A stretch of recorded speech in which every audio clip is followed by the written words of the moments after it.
recently getting on her podcast exposing Trey Songz. Now, if you guys haven't heard, Winter Blanco, the famous Instagram model, the girl from Bad Girls Club who's known for being a bully, who essentially turned her life around, became an artist, got her life together, and is doing pretty well for herself, recently got on her podcast Behind the Likes, and she basically exposed her experience with Trey Songz. Now, I've made a video about Winter Blanco before. If y'all didn't know, a couple years ago, Winter Blanco wrote a book called See, I Was Right.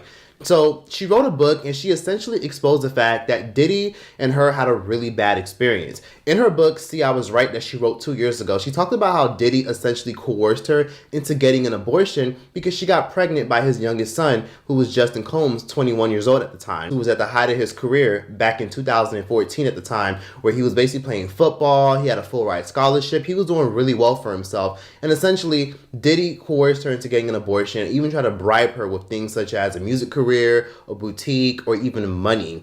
And essentially, she had a really bad experience with Justin Combs. And long story short, Diddy ultimately traumatized her. And she talked about it in her book, See, I Was Right. I have gone through a lot of stuff involving the Combs family. Like, I'm not going to lie, I really have. But it's my shit to talk about. Like, recently, Winter Blanco decided to talk about her experience with Trey Songz. Now, Trey Songz physically beat her ass, strangled her, and basically left marks and bruises all over her body. I'm not gonna lie, I was friends with Trey Songz for years and he never did anything to me either. And then one day he did. And he put his hands on me and I never talked about it. This is the first time I've ever talked about this publicly. I really don't give a fuck anymore. He put his hands on me, scared the fuck out of me, and I never said anything. I never went to the police. I never answered the lawyers' calls when they was calling. I never tried to get some money out of it because at the time it was girls settling for $100,000, $200,000, and I never did it. In 2020, I had, when that girl came out saying that he raped her, I had her lawyer like reach out to me and was like, we're getting this stuff together and like we want you to be a part of it. And I was like, I can't be a part of it. But like now kind of where I am in my life is like, I'm tired of letting abusers get away with so much shit. Like it's old as fuck. And like there's plenty of them in Hollywood. There's plenty of people that need to be behind fucking bars. Like lock them the fuck up.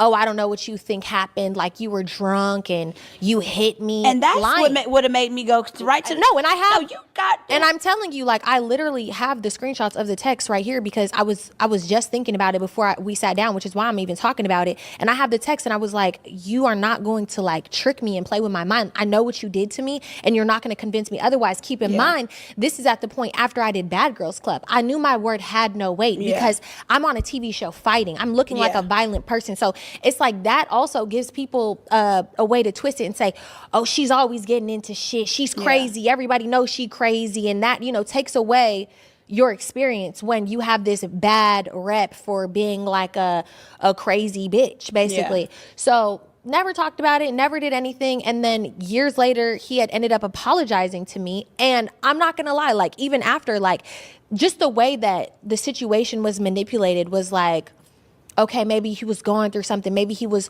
on drugs or whatever the case may be. And like, oh, he apologized. So like now he recognizes his behavior, like whatever. And I'm not going to lie, I did forgive him. And I really didn't like firmly sit in it. Like I'll never fuck with him again or be cool with him again until I saw that girl. I think her name was Dylan. She was one of those twin girls who played basketball, super pretty girl. She came out on New Year's Day and was like, Trey Songz hurt me. And I was like, you know what?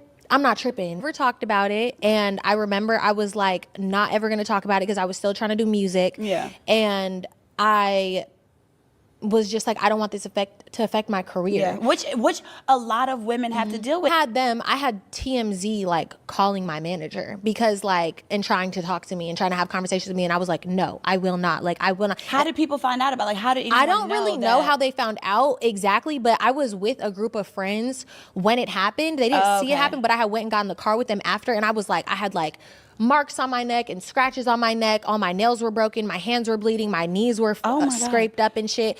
So they had seen everything. And obviously I told the girls what just happened in that moment. People were quick to discredit Winter Blanco's story because, truth be told, she doesn't have the best track record. Not only was she a villain on reality TV, people have grilled her in the past because people have accused her of lying about being biracial because she was in a girl group a couple years ago, maybe even 10 years ago, literally called the White Girl Mob. Then